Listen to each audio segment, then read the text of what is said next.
There are hundreds of basic and alternate recipes in Satisfactory 1.0. Some of them are absolutely amazing, whilst others not so much. So I've made it my mission in Satisfactory to compare every single recipe in the game to inform you guys on what the best and worst recipes are. So welcome to the best recipes in Satisfactory 1.0 series.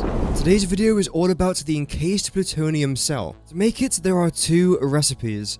The basic recipe uses plutonium pellets and concrete, and the alternate recipe uses non-fissile uranium and aluminium casing. As well as finding out the answer to what's the best encased plutonium cell recipe, we're also going to be asking a side question: is the plutonium pellet worth it? Since this thing right here requires non-fissile uranium and uranium waste to make your plutonium pellets, which are then used to make the encased plutonium cells. So is this recipe better than just adding our non-uranium waste straight into our encased plutonium cells? Again, we're going to find out today. Laying out both of our recipes just like this will end up giving us a definitive answer. These encased plutonium cells are extremely important in the production of the plutonium fuel rods. There will be a separate dedicated video to this coming out shortly. Starting off with our basic recipe, and for both examples we'll be producing 10 encased plutonium cells per minute. And to make these 10 cells, we need 20 plutonium pellets and 40 concrete. Starting with the concrete, because this is nice and simple, all you need is a handful of limestone and some water. Of course, you don't have to use water in the refinery. You could just then turn all of your limestone into concrete. If you wish to do that, you would then have to consume 120 limestone to make your 40 concrete, which in all honesty still isn't too bad. However, I've still gone with this method because I find it is best for me. Moving on now, we've got our plutonium pellets. And to make these things, we need 16.67 uranium waste and 66.67 non-fissile uranium. Of course, the uranium waste is produced from when you burn your uranium fuel rod in the nuclear power plant. However, the non-fissile uranium is used by combining a few other objects, such as uranium waste, uranium, nitric acids, and sulfuric acids.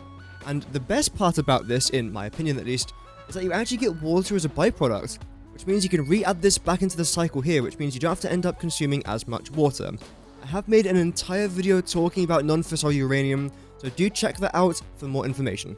But essentially, we are going to need 16.67 sulfuric acid, which means that we need 16.67 sulfur and water for this recipe. We also need 10 nitric acid, which consumes the 40 nitrogen gas, 2.7 iron, and about 12 water combined, and 16.67 uranium and uranium waste. And that's essentially it for the basic recipe.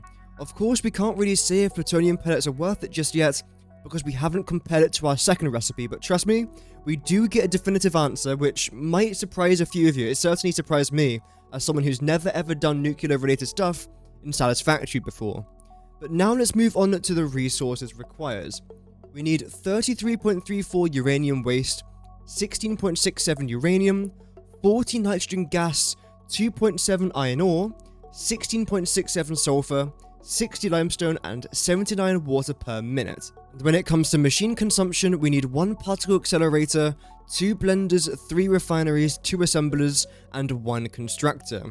Meaning that we have to use 530 megawatts worth of power in order to get all of these encased plutonium cells, which is not too bad. 530 megawatts might sound like a lot of power, but bear in mind our plutonium fuel rods are able to make thousands of megawatts worth of power, so it's not really as much as it seems. Now let's move on to recipe number 2, instant plutonium cell. And again, we are making 10 per minute. But the reason as to why this recipe seems far greater than our last recipe is because of our aluminium casing. We have to make 10 of these per minute, so I suppose let's start here. We are going to need some copper ingots. Luckily it's not that much, it's only around about 2.7 copper ore per minute, which is nothing, which is fantastic. And we're also going to need our aluminium ingots. To make our aluminium ingots, I am using this particular recipe. It involves this kind of aluminium scrap, alumina solution, and petroleum coke. The reason as to why I do this is because it saves me on bauxite, it saves me on water, and as you can see down here, you barely use any crude oil. Although having said that, there are quite a lot of different combinations to make your aluminium ingots, Personally, I find this is the best. For more information on why I chose this aluminium recipe in particular, this video on screen might be of interest to you, so feel free to check that out for more information on this aluminium recipe. That's the first half of the recipe sorted. Now let's talk a little bit more about non-fissile uranium. It's the exact same recipe like I've just shown you previously and like what I mentioned in my non-fissile uranium video, except this time we are using 75 non-fissile uranium, which is more than last time, which means pretty much everything that you see here other than uranium waste is more than what we are consuming for our last recipe, which is a bit of a shame. Of course, this will probably impact our resources required, so let's take a very quick look at this now, and then I'll compare this to our first recipe in a couple of minutes time. So firstly, for uranium waste, we are consuming 18.75. We're also consuming the exact same amount of uranium. We also need 45 nitrogen gas, 3.1 iron ore, 18.75 sulfur per minute. How dare I leave that out? How dare I?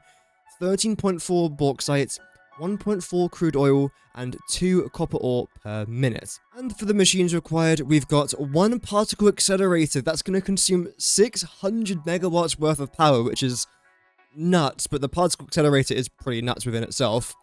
2 blenders, 7 refineries, 1 assembler, 1 constructor, and 1 smelter, giving us a total of 708 megawatts worth of power being consumed to make this project. Okay, that is brilliant. We've now discussed our basic and alternate recipe, and now it's time to answer the question, is plutonium pellets worth it in Satisfactory 1.0?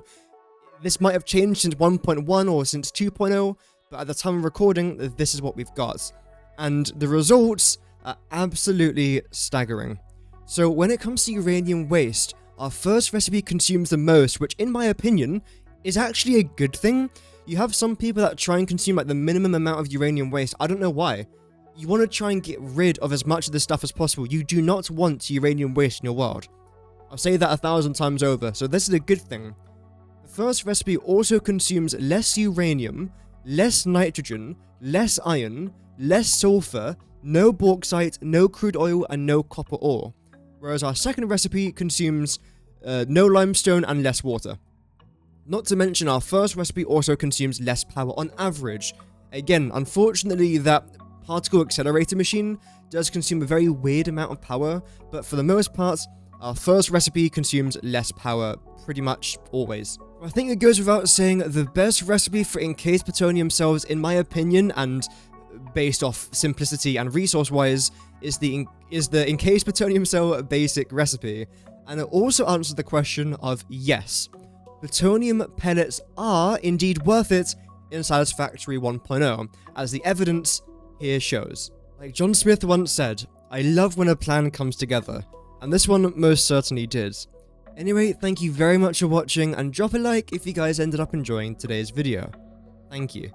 Before we go, a massive thank you to our channel members, The Bearded Cobra, Jao, Variants, Nicole Still Plays, Asuna, Natormal, Yummy Kill Burns, Chaos Rising, Scott and Hattie, and Mau Mau. If you decide to become a Knight of the Realm for just £2.99 a month, you get access to channel-only emotes, unique badges, and also shoutouts in videos.